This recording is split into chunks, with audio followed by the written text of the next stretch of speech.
in your Canon Selphy Secure QX10 photo printer, you will see the status light is flashing red.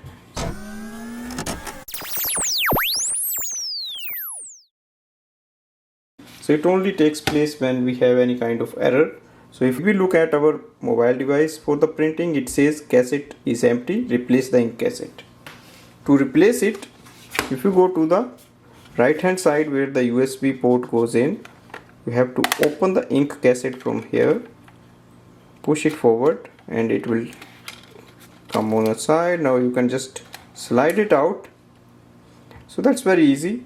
And now take your new ink cassette and place it here,